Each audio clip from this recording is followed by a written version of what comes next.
Hey everybody, this is Jerry Williams with Eastside Paranormal Radio. How's it going? Well, we are here on location at a place called Lucy Run Cemetery in Cincinnati, Ohio. It's one of the most haunted locations here in Cincinnati is a cemetery. Before this was a cemetery, it used to be farmland that's right behind me now, where you see all these tombstones. One of the people that was here, her name was Lucy Ellington.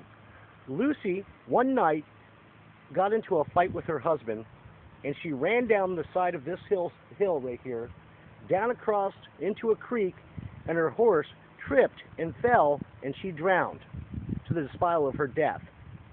Her spirit still haunts this place to this date. Now let's take a look at the pattern of how Lucy runs down the cemetery and how people claim to have seen her.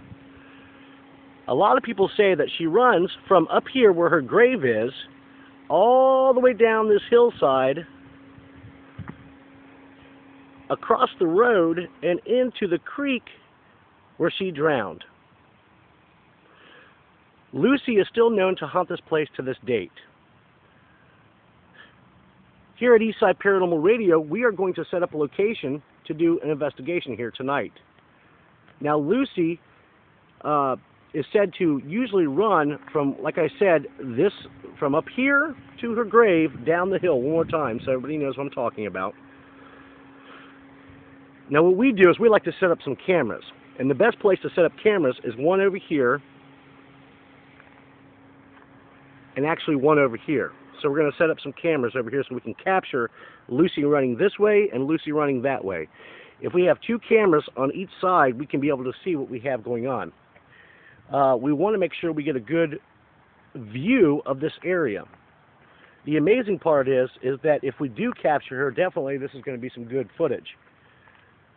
Now, there's been people out here that have claimed to have seen Lucy run down this hill, and they've even taken pictures of it and put it on YouTube videos. Something that's really interesting about this place that's really kind of creepy is that a lot of people claim that when they park their cars, either at the top of this hill or even down at the end of this road right here, this is a main road, but usually they say when they park their cars anywhere around this area, their car batteries die and they cannot restart their car. We're going to find out later tonight what happens at Lucy Run Cemetery. Any evidence that we do find, we will give to you guys right here on YouTube videos and Eastside Paranormal Radio. Alright, so this is Lucy Run Cemetery in Cincinnati, Ohio, one of the most haunted locations. We're going to conduct a spirit box session, an ovula session, and a whole investigation. Hopefully we'll capture Lucy Run's ghost tonight.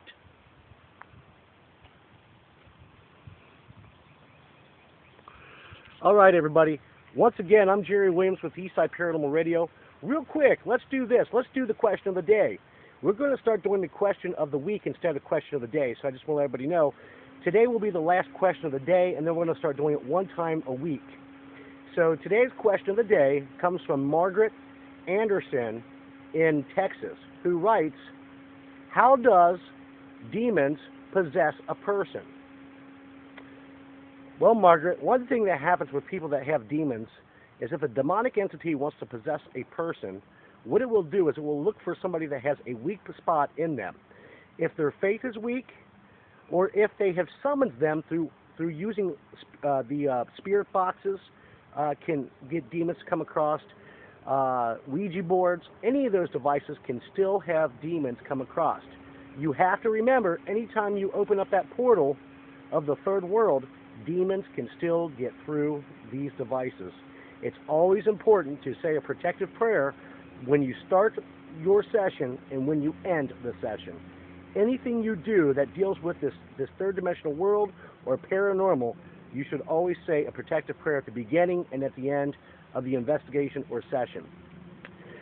What we are going to do is send Margaret out a t-shirt. If you would like to have your question of the day answered, well, it should be question of the week now. We're going to stop doing question of the day, so it's going to be question of the week. If you want your question of the week answered, all you have to do is email me at eastsideparanormalradio@gmail.com. Again, that's eastsideparanormalradio@gmail.com. And always go to Blog Talk Radio. That's www.blogtalkradio.com // eastsideparanormal.com. Until then, God bless you. We'll see you soon.